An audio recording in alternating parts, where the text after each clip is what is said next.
Jagannath my kitchen by Smita channel को आपण मानक बहुत बहुत स्वागत। आज मुझे होममेड टमाटो सॉस रेसिपी आनी बहुत ही टेस्टी बहुत इजी तरकारी मुझे बतई।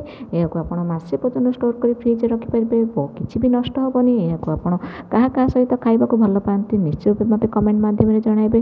जदि भिडटी आपको भल लगे लाइक करेंगे सांगसाथी मानक सेयार करेंगे। जदि मोर चैनल को एपर्तन सब्सक्राइब करना सब्सक्राइब करदे। सब्सक्राइब करने द्वारा मत मोटिवेशन मिले आगे बढ़ापी और न्यू न्यू रेसिपी आने। तो जदि सब्सक्राइब बटन पाखे बेल आइकन को प्रेस करेंगे जहाँद्वारा मोर सब नुआ वीडियो नोटिफिकेशन आपके सर्वप्रथम पहुँच पार। देखो मो टमाटो नहीं 1.5 किलो या भल भाव में गोटा धोई धोईकी गोटे प्लेट को रखी और चीनी मु गोटे बाउल नहीं माने बड़ स्पून मापिले 7 स्पून नहीं लुण नहीं अदा 3 खंड नहीं टी राग शुखिला लंका मु 4टी नहीं। यदि आप अधिक राग खाते ताल आउ देवे शुखिला लंका गोलमरिच गोटे स्पून चाट मसला गोटे स्पून और कलर पर काश्मीर रेड चिली पाउडर गोटे स्पून दालचीनी नहीं गोटे खंड और लवंग नहीं 6-7टी तापर भिनेगार नहीं रखिले पकेवा द्वारा आम टे अधिक समय स्टोर कर रखिपर कौन नष्ट हेनी। तो डेक्ची बसई गैस ऑन करी मुझे बड़ डेक्ची नहीं आम टमाटो 1.5 किलो जो धोईकी रखिए मझे ये फड़ा करके कौन करवा देदेबा। जेहेतु मुझे अधिक टमाटो नहीं से बड़ जगह नहीं आप टमाटो को देखिए जगह ने। तो शुखिला लंका दे दीजिए अदा दे दीजिए दालचीनी देती लवंग दे दीजिए 4-5टी दे सारापर आम कौन करवा गैस फ्लेम को हाई करदे और घोड़ेदबा। घोड़े सारापर आम 10-15 मिनट छाड़ीदबा। तापर देखो आम टकमकर होगी जूस गुड़िक टमाटर बाहर पड़े टे दबेदबा और बहुत भल भाव में जूस बाहर पड़। तो एमती कौन करवा आम हो सारा आम कौन करवा गोटे प्लेट को ठंडा हाँपाई बाहर करदे। गैस फ्लेम को आम बंद करदे बंद करके आम सबुतक टमाटो को गोटे प्लेट को बाहर करदे ठंडा हाँपाई टे छाड़दे।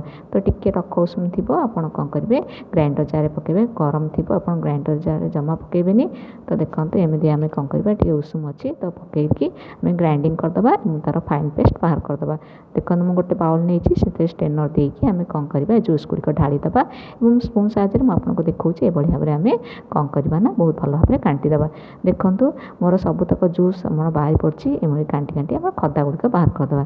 तो आम कौन करवा गैस लगेदे ऑन करदे गोटे पैन बसैबा से जूस को देदेबा देकी आम गैस फ्लेम को मीडियम रखा रखिक एमती मझे मझे आम घाटुवा। तो ये आम सल्ट देदेबा स्वाद अनुसार तापर दे दीजिए चाट मसला गोटे स्पून दे दीजिए काश्मीर रेड चिली पाउडर गोटे स्पून दे दीजिए गोलमरिच गुंड गोटे स्पून दे दीजिए देकी आम बहुत भल भाव में आम गोड़ेदबा। गैस फ्लेम को आप मीडियम ही रखिथे। तापर आम सुगर पकईदे जी आमको मीठा दरकार मुझे 6-7 स्पून नहीं आप अधिक मीठा खाती तो ने। तापर लास्ट मोर हो गला भिनेगार मु 3 स्पून दे देकी कौन करना आम बाहर करदे गोटे बाउल को टे ठंडा हाँपाई छाड़दे। तो भिनेगार पकेवा द्वारा आमर अधिक दिन पर्यटन स्टोर होगी मसे पर्यटन आम रखिपर। बहुत ही टेस्टी होती बहुत ही हेल्दी उपाय मुझे बतई। मोर आशा आप ठीक से बुझीपारे और वीडियो को निश्चित रूप से सब्सक्राइब करेंगे। तो देखो आम ठंडा है मुझे देखी आप टमाटो सॉस केमी है जानवे गोटे प्लेट एमती गोटे स्पून देदेवे देकी टे ढलेदेवे।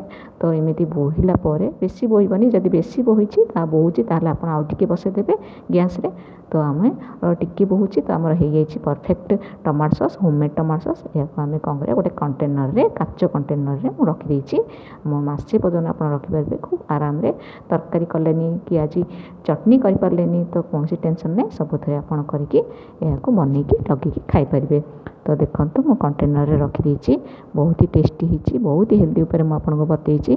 तो आम कौन करवा ये भाव में कौन करवा आम तार बंद करदे कैप बंद करके आम फ्रिज रे रखिकी खाईपर।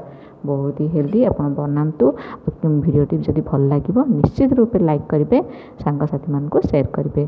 तो यदि देखो मुझे बनईकी देखा केते बढ़िया होते टेस्टी आप टमाटो सॉस आपको सब भल लगे ना नहीं आप निश्चित रूप कमेंट मध्यम जनइबे और क्यों खाऊँ निश्चित जनइबे। धन्यवाद।